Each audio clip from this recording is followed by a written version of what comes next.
Assalamualaikum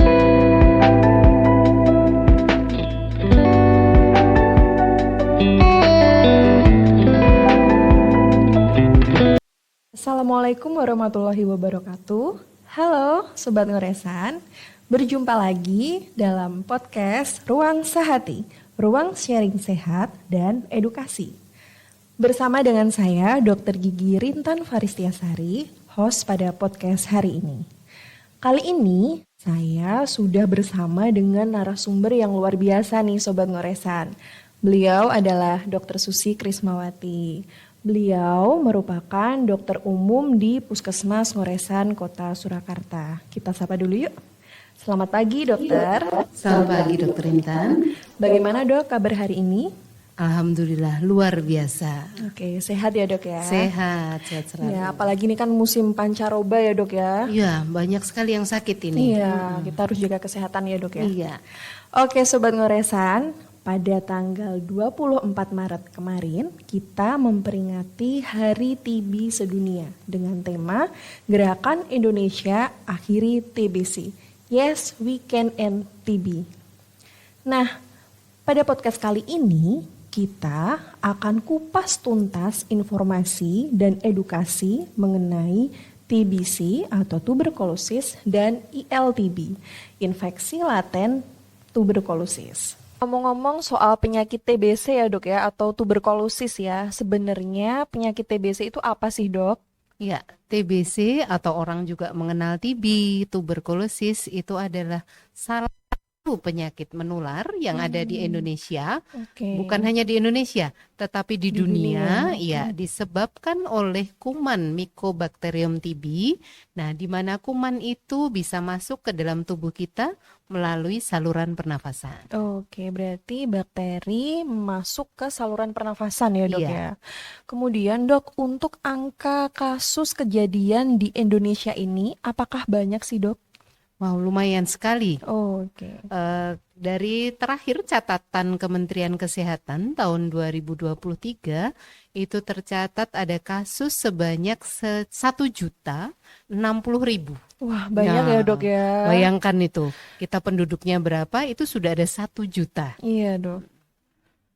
Kemudian untuk karena tinggi ya dok ya kasus di Indonesia, itu kalau Indonesia itu menempati posisi keberapa ini dok? Wah, ini kita menang ini. Oh, berapa ini dok? Menang. Kita di peringkat 2. Wah, ini yang tinggi harus ya, dok, kita ya. prihatin sebenarnya. Iya. Oke. Kemudian dok, kalau Indonesia ini sebenarnya ini menyedihkan ya dok ya, Iya. karena angkanya tinggi gitu. Kemudian untuk nomor 1 itu siapa tuh dok? Nomor 1 India. Oh, India. Oke. Jangan kita nomor 1 ya. Iya, Dok, ya. kalau bisa turun ya dok Turun, ya. iya. Oke. Kemudian dok, untuk penyakit TBC sendiri, tanda-tanda dan gejalanya itu seperti apa sih dok? Jadi supaya masyarakat dan sobat ngoresan di sini juga lebih waspada ini dok. Ya, jadi untuk yang gejala utamanya itu adalah batuk. Ya, Oke, cuman batuk. batuknya bukan batuk biasa. Oh iya. Ya, batuknya lebih dari 2 minggu.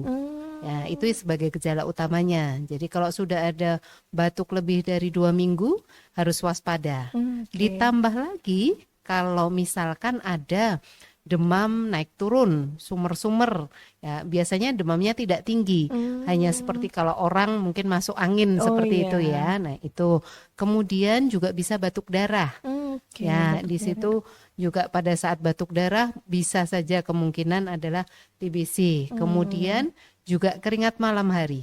Ya, pada saat keringat malam hari tidak ada penyakit lain, itu diwaspadai.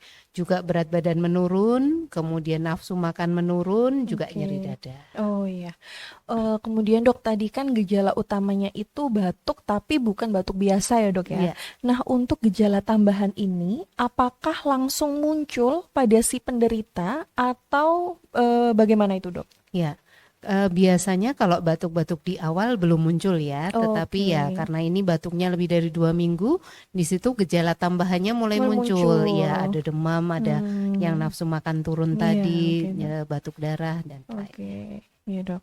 Kemudian dok, tadi kan dikatakan TBC itu menyerang saluran pernafasan ya dok ya. Nah, saya jadi kepo ini dok. Sebenarnya apakah hanya menyerang saluran pernafasan aja seperti paru-paru begitu atau bagaimana ya dok ya? Ya, kalau memang orang sudah mengenal TB itu biasanya sakit paru-paru Iya, gitu betul, ya. Jadi Dok. sudah image-nya sakit Sakit TB, sakit paru-paru. paru-paru Iya. ya. Padahal tidak, Dok. Oh, Ya, begitu. jadi TBC atau tuberkulosis ini bisa menyerang diri organ lain.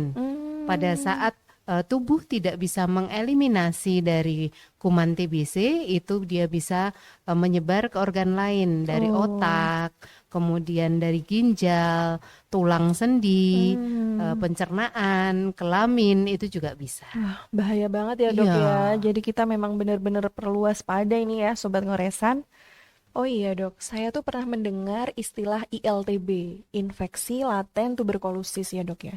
Nah, kayaknya masih kerasa asing gitu, Dok. Ini tuh sebenarnya apa sih gitu? Mungkin Sobat Ngoresa juga masyarakat masih bertanya-tanya ini, Dok. Apa sih ILTB itu? Mungkin bisa dijawab, Dok?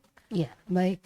Memang istilah ILTB ini istilah baru. Oh Ya, iya. yang dulu orang mengenalnya cuma TB, Hmm. TBC gitu ya. Jadi ILTB itu adalah di mana sistem kekebalan tubuh kita tidak bisa mengeliminasi dari kuman Mycobacterium TB tadi. Hmm. Sehingga pada saat tidak bisa tereliminasi dengan sempurna, maka masih ada sisa kuman di dalam tubuh. Oh. Namun karena tubuh bisa mengendalikan sehingga tidak muncul gejala, tetapi masih ada Oh. kumannya. Oh begitu. Terus, Dok, itu bahaya nggak sih, Dok, sebenarnya? Ya, bahaya. Karena kan ada Hmm. kumannya. Jadi Iya. begitu ada kumannya di dalam tubuh kita, nanti kan bisa menjadi TBC. Oh begitu Iya. ya, Dok ya.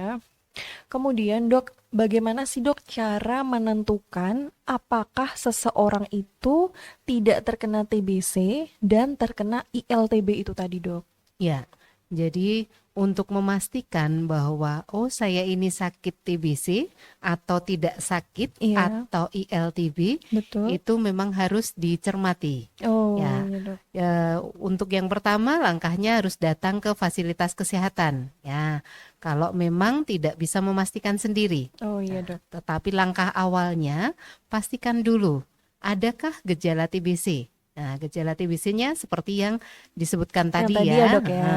Nah, gejala TBC-nya ada batuk nggak, ada demam nggak, Oke. penurunan berat badan, batuk darah. Nah, yang seperti itu tadi ada nggak? Nah, Iya. begitu dipastikan tidak ada, berarti dia tidak sakit TBC. Oke, Nah, dokter. cuman, saya tidak sakit betul atau Atau ILTB. Oh Ya, ya, jadi jadi dipastikan lagi ya, Dok ya, ini ya, ya, Dok. sesudah tadi pasti tidak sakit TBC, pastikan lagi dengan pemeriksaan infeksi TB dan ronsen torak. Di situ Hmm. akan kelihatan di mana ternyata tidak ada arah untuk yang TBC, tetapi ada arah untuk infeksi laten Oke, tadi. Ya. iya, oke, Dok. Nah, kemudian, Dok, untuk penyakit TBC ini sendiri, sebenarnya nih, Dok, siapa aja sih, Dok, yang rentan terkena penyakit TBC? Ya, baik. Jadi yang rentan terkena sakit TBC itu adalah orang-orang yang berada di lingkungan padat. Nah, terutama Hmm. yang lingkungannya kumuh Oke. gitu ya, dengan pencahayaan kurang, Oh iya, ya Dok. tidak punya jendela.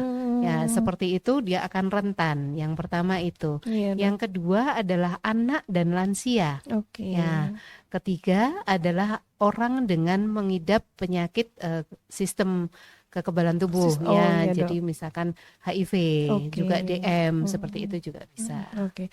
Berarti masyarakat ini harus gencar melakukan PHBS ya, Dok ya. Iya, Iya, heeh. jadi lingkungan selalu bersih, kemudian di dalam rumah harus tersedia jendela, pintu gitu ya, Dok ya. Iya. Dok, untuk TPT tadi atau terapi pencegahan tuberkulosis itu minumnya atau terapinya berapa lama sih, Dok, kalau boleh tahu, Dok?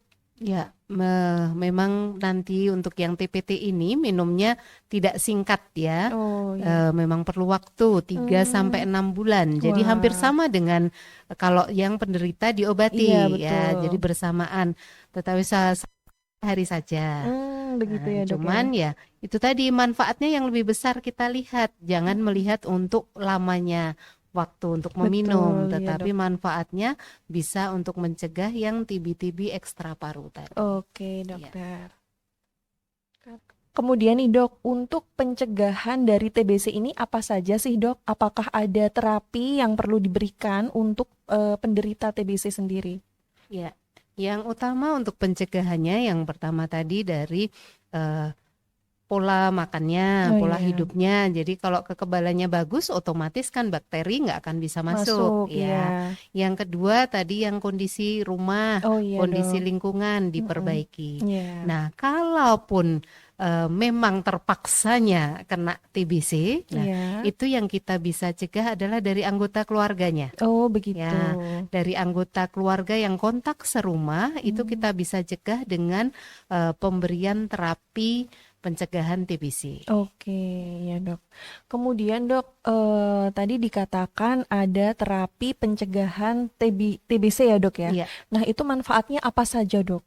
ya. Kalau untuk terapi pencegahan TBC itu bermanfaat untuk mengurangi reaktivasi. Oke, Ya, ya jadi dok. pada saat tadi yang ILTB tadi kan Iya, masih ada kuman. iya. Nah, begitu ada kuman, kumannya sedikit bisa bertambah banyak kalau Mm-mm. tidak dicegah. Iya. Nah, makanya diberikan terapi Oh. supaya kuman yang sedikit tadi juga bisa untuk hilang. Ya, Hmm. itu salah satunya. Yang kedua, untuk menurunkan angka kejadian TBC. Oke. Ya, pada saat sudah dicegah kan otomatis TBC-nya akan berkurang. Kemudian selanjutnya juga untuk ini insiden TB tadi. Oke. Oh ya dok, untuk terapi pencegahan ya dok ya, pencegahan TB tadi itu diberikan kepada siapa dok? Ya, terutama adalah kontak serumah ya Oh. bagi pasien TB, bukan semua Hmm. pasien TB tapi dok, Oh iya. pasien TB yang dengan pemeriksaan bakteriologisnya terkonfirmasi positif. Oh begitu. Ya, jadi kalau yang dengan ronsen Ya. kita tunda dulu, Oke. dilihat dulu ya, Dites tetap lagi ya dok ya. ya, tapi kalau dengan TCM-nya pemeriksaan dahaknya dia Mm-mm. positif, disitulah yang sasaran utamanya. Oke, gitu. Berarti kontak serumah itu juga Iya. ya dok ya. Mm-mm. Oke. Wah, ternyata menarik sekali ya dok ya tentang pembahasan tentang TB dan ILTB ini. Sebenarnya saya masih banyak penasaran ini dok tentang TBC dan ILTB. Mm-mm. Iya, memang kalau kita mau bahas 1 hari full nanti. Kalau di seminar mungkin 2 hari Iya iya ya. dok. Oke dok, baik Sobat Ngoresan, karena keterbatasan waktu, kita ingatkan kembali TB merupakan penyakit menular. Meskipun begitu, TB bisa dicegah, diobati, dan disembuhkan. Nah, eliminasi TB dengan pemberian TPT merupakan tanggung jawab bersama, karena pemberian TPT ini sangat penting dilakukan agar eh, mengurangi resiko penularan ya dok ya. Oke, di penghujung podcast hari ini, sebelumnya saya ucapkan terima kasih kepada Dokter Susi atas waktu yang diberikan. Sama-sama Dokter Intan. Iya, dan terima kasih kepada Sobat Ngoresan yang sudah menyimak terkait edukasi kita pada pagi hari ini. Sebelum penutup acara, saya ingin pantun dulu nih Sobat Ngoresan. Rawatlah paru dengan gigi, jangan sampai TB menyerang. Sekian dan terima kasih. Jaga kesehatan mulai dari sekarang. TB, temukan, obati, sampai sembuh. TBC. Wassalamualaikum warahmatullahi wabarakatuh. Sampai jumpa kembali di Ruang Sehati selanjutnya.